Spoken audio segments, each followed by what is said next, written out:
Hi friends, আমরা আগের ক্লাসে ইবিআরডি টপিকটা কমপ্লিট করে ফেলেছি, আর সেই সঙ্গে সঙ্গে AIIB আমরা কিন্তু কমপ্লিট করে ফেলেছি। ঠিক আছে, যে Asian infrastructure investment bank complete, আর সঙ্গে ইবিআরডি কমপ্লিট। আচ্ছা, আজকের ক্লাসে থাকছে আমাদের OECD, মানে Organisation for Economic Cooperation and Development. এটা এতক্ষণ ধরে আমরা যে পড়ছিলাম ইন্টারন্যাশনাল মানি, যে Monetary Fund, IMF, World Bank, Asian Development Bank, মানে তারপর নিউ ডেভেলপমেন্ট ব্যাংক, এগুলো সবগুলো কিন্তু ব্যাংক ছিল। কিন্তু এই আজকের এখনকার ক্লাসে কিন্তু এটা কিন্তু ব্যাংক নয়, এটা একটা থিঙ্ক ট্যাঙ্ক, যে ভাবে, যে প্ল্যান বার করে নতুন করে। আচ্ছা, এরকম কিছু একটা কাজ করলে তবে হচ্ছে যে পৃথিবীর বা কোনো একটা অর্গানাইজেশনের উন্নতি হবে, সেই সঙ্গে সেই সদস্য রাষ্ট্রেরও অর্থনৈতিক উন্নতি করতে পারে। এরকমই একটা থিঙ্ক ট্যাঙ্ক তৈরি হয়েছিল 1961-এ, 1961 সালে শুরু হয়। 37টা সদস্য কান্ট্রি ছিল। আর তবে হ্যাঁ, এরা কিন্তু সবাই কিন্তু ডেভেলপড নেশনের মধ্যে পড়ে, যারা অলরেডি অর্থনৈতিক উন্নতির শিখরে পৌঁছে গেছে, অনেকটাই শিখরে পৌঁছে গেছে। তারা মোস্ট রিসেন্টভাবে 2020-এ একটা কথা বলা দরকার, কলম্বিয়া হচ্ছে এর সাবস্ক্রিপশন নেয় বা সদস্য জয়েন করে। আচ্ছা, তো আর এরকম তো বড় বড় ইউরোপিয়ান, মানে নন ইউরোপিয়ান, যদিও এটা ইউরোপিয়ান কান্ট্রিরাই আগে শুরু করে, তবে নন ইউরোপিয়ান কান্ট্রিটাও ছিল এর সঙ্গে, যেমন USA ছিল এবং আছে, USA, তারপর জাপান প্রভৃতি। ওকে, আর একটা ইম্পর্ট্যান্ট কথা, OECDর কিন্তু ইন্ডিয়া মেম্বারশিপ নেয়নি। হ্যাঁ, তবে OECD ডেভেলপমেন্ট সেন্টারের হচ্ছে কি মেম্বার। কি বললাম, OECDর যে ডেভেলপমেন্ট সেন্টার আছে সেটার মেম্বারশিপ নিয়েছে, কিন্তু যে এর আলাদা করে সাবস্ক্রিপশন, মানে কি যে ওই শুধুমাত্র OECDর মেম্বারশিপ ইন্ডিয়ার নেয়নি। ঠিক আছে, আর একটা খুবই ইম্পর্টেন্ট কথা, চায়না কিন্তু এর মেম্বার নয়। আরেকবার বলছি, 1961 সালে 37টি দেশ নিয়ে এর স্থাপনা হয়। তারপর হচ্ছে কি যে USA, জাপানরাও হচ্ছে কি এর সদস্য, তবে সদস্য নয় কারা, ইন্ডিয়া এবং চায়না। তবে ইন্ডিয়া OECD ডেভেলপমেন্ট সেন্টারের কিন্তু সদস্য। ঠিক আছে, এর হেডকোয়ার্টার হচ্ছে প্যারিসের। ওকে, আচ্ছা, তারপর আরেকটা ব্যাপার কি, এটা কিন্তু OECD ইউনাইটেড নেশনসের হচ্ছে মানে মানে মানে মানে OECD হচ্ছে কি ইউনাইটেড নেশনসের কিন্তু একটা অবজারভার হিসেবে কাজ করছে। ঠিক আছে, আর এর যে OECDর অবজেক্টিভ কি, যে ওয়ার্ল্ড ট্রেড এবং ইকোনমিক হচ্ছে কি ইকোনমিক প্রোগ্রেস করা। হ্যাঁ, ওয়ার্ল্ড ট্রেডের প্রোগ্রেস করা, আর হচ্ছে কি অর্থনীতিকে প্রোগ্রেস করা। ঠিক আছে, তো এই থিঙ্ক ট্যাঙ্ক OECD কী কী চিন্তা ভাবনা করেছে এবং কী কী প্ল্যান করেছে, কী কী সাকসেস স্টোরি আছে, সেটা আমি একবার কিছু বলে, মানে কী কী কাজ করেছে সেটা আমি বলছি কিছু। একটা হচ্ছে ফ্রাস্কাটি ম্যানুয়াল, 1 নম্বর পয়েন্ট।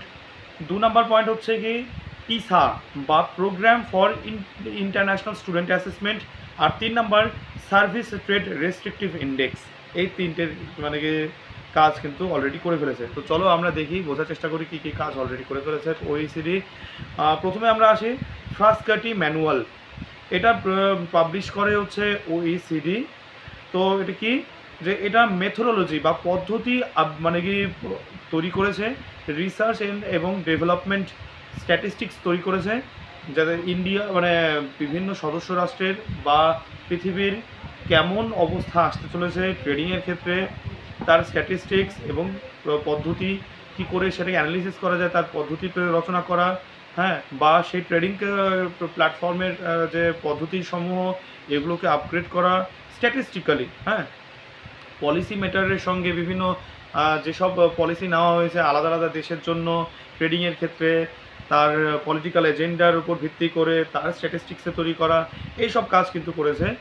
কার মাধ্যমে, সেটা কি বলে, ফ্রাস্কাটি ম্যানুয়ালের বর্ণিত আছে। ঠিক আছে, আচ্ছা, এটা গেল আমাদের ফ্রাস্কাটি ম্যানুয়াল।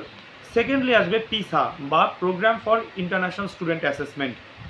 হ্যাঁ, তো কী করেছে এরা, যে যারা ইন্টারন্যাশনাল আন্তর্জাতিক স্তরে যত স্টুডেন্টরা আছে, এরা যা পড়াশোনা করছে বা শিক্ষা গ্রহণ করছে, সেই শিক্ষাটা বাস্তব জীবনে কতটা কাজে লাগাচ্ছে।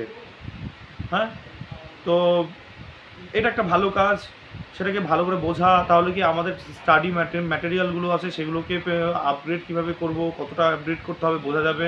হ্যাঁ, এডুকেশন পলিসিকে কী করে আপগ্রেড করা যায়, বা হচ্ছে সিলেবাস বা মানে এডুকেশন সিস্টেমটাকে কী চেঞ্জ করা যায়, এটা বেশ ভালো একটা কাজ। তো এই কাজ কিন্তু মানে পিসার থ্রুতে ওইসিডি করেছে। ও 2000 বিশেষ উল্লেখযোগ্য 2018-তে গভর্নমেন্ট মানে কি পার্টিসিপেট করেছিল এই পিসাতে। হ্যাঁ, তো এটা খুব ভালো দিক। আরেকটা কথা হচ্ছে সার্ভিস রেট রেস্ট্রিকটিভ ইন্ডেক্স তৈরি করেছিল, যেখানে কি না ইন্ডিয়ার খুব খারাপ পারফরমেন্স আসছে এবং এটা লাস্ট পজিশনে ছিল। ঠিক আছে, ওকে। তো এই আমরা পড়লাম বিভিন্ন কাজ, ওইসিডির কাজ। তো এবার আমরা পড়বো যে ইন্ডিয়ার সাথে ওইসিডির সম্পর্ক কী। তো দেখো, প্রথমে আমরা পড়লাম ওইসিডি সম্পর্কে ভালো মানে গুরুত্বপূর্ণ তথ্য। 2 নাম্বার হচ্ছে কি এর অবজেক্টিভ, 3 নাম্বারটা হচ্ছে কি যে এর বেশ কিছু কাজ, এর উদাহরণ। এবার 4 নাম্বার পড়বো আমরা ইন্ডিয়ার সাথে ওইসিডির হচ্ছে কেমন সম্পর্ক আছে। এটা প্রথমত ইন্ডিয়া ওইসিডি ডিরেক্টলি মেম্বারশিপ নয়, কিন্তু ওইসিডি ডেভেলপমেন্ট সেন্টারের সাথে সম্পর্ক আছে, মেম্বারশিপ আছে। আচ্ছা, তারপর এটা পার্টিসিপেন্ট হিসেবে অনেকটা কাজ করেছে, যেমন হচ্ছে অ্যাসোসিয়েট হিসেবে বা পার্টিসিপেন্ট হিসেবে। হ্যাঁ, কী বলো, মানে corporate governance, fiscal matter, nuclear energy প্রভৃতি বিষয় আলোচনার জন্য এখানে পার্টিসিপেট করেছে ইন্ডিয়া। ঠিক আছে। আচ্ছা, আরেকটা বিষয় কি যে অ্যাক্টিভ রোল রেখেছে কিছু কিছু ক্ষেত্রে, যেমন হচ্ছে ওইসিডির হচ্ছে রিজিওনাল অ্যাক্টিভিটির। হ্যাঁ, এশিয়াতে এর রিজিওনাল অ্যাক্টিভিটি যখন হয়েছিল, হ্যাঁ, ইন্টারন্যাশনাল মানে কি কোঅপারেশন, ইন্টারন্যাশনাল ফোরামে যে কোঅপারেশন হয় একজনের সঙ্গে আরেকজনের বন্ধুত্বপূর্ণ সম্পর্ক বা পার্টিসিপেশন, কিছু কাজও করা, ডিরেক্টলি কাজও করা, সেই কাজগুলো কিন্তু ওইসিডি করেছে ডিরেক্টলি। মানে ওইসিডির প্ল্যাটফর্মে কিন্তু ইন্ডিয়া কাজ করেছে, তাই না? তাহলে কি ইন্ডিয়ার সাথে কি ওইসিডি সম্পর্ক? ওইসিডি ডেভেলপমেন্ট সেন্টারের হচ্ছে সদস্য, তারপর হচ্ছে কি পার্টিসিপেন্ট হিসেবে কাজ মানে কি যোগদান করেছে, governance, fiscal matter, nuclear energy সম্বন্ধে যে আলোচনা সভা সেখানে মানে জয়েন করেছে। আবার কি ওইসিডির রিজিওনাল অ্যাক্টিভিটিতে, এশিয়াতে ওইসিডির রিজিওনাল অ্যাক্টিভিটিতে ইন্ডিয়া ডিরেক্টলি পার্টিসিপেট করেছে এবং সেখানে অ্যাক্টিভ রোল রেখেছে, কাজ করেছে। ঠিক আছে। আচ্ছা, এবার আসি আমরা কি ইম্পর্টেন্স, ওইসিডির কী ইম্পর্টেন্স আছে। দেখো, ডিরেক্টলি কিন্তু এরা কিন্তু কোনো ব্যাংক না যে কোনো দেশ পয়সা খাটাচ্ছে সেখানে বা সেখানে লোন নিচ্ছে, সেটা নয়। তবে যেসব দেশরা এখানে পার্টিসিপেট করছে বা এর সদস্য হিসেবে আছে, তাতে দেখা যায় প্রায় 63% পৃথিবীর জিডিপি এই সংস্থার কিন্তু আন্ডারে আছে। আর 75% হচ্ছে কি ওয়ার্ল্ডের ট্রেড, এই ট্রেডিং যেগুলো হয় সেগুলো কিন্তু এই সংস্থার সাথে আছে। এটা গেল। আরেকটা ব্যাপার কি, প্রায় পৃথিবীর 18% জিডিপি মানে পপুলেশন এই সংস্থার আন্ডারে আছে। দেখো, মাত্র 18% পপুলেশনের আন্ডারে কিন্তু জিডিপি 63% নিয়ে নিয়েছে, আর 75% পৃথিবীর ট্রেডিং এই প্ল্যাটফর্মের মানে ট্রেডিং এই মানে কি যে প্ল্যাটফর্মের আন্ডারে যারা কিনা প্ল্যান বানায় যে ট্রেডিংটা কীভাবে করা যেতে পারে, বা অ্যাডমিনিস্ট্রেটিভ সেটআপ কী করা যায়, ইকোনমিক প্ল্যানিং কী করা যেতে পারে, পলিটিক্যাল এজেন্ডা কী থাকতে পারে। ঠিক আছে। তো এই ছিল আজকের ওইসিডি ক্লাস। হ্যাঁ, কী কী পড়লাম? Important information, objectives and function, তারপরে বিভিন্ন কাজ, ইন্ডিয়ার সাথে রিলেশন, আর হচ্ছে কি importance, ওইসিডির importance.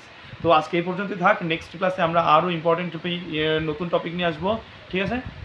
All the best, by.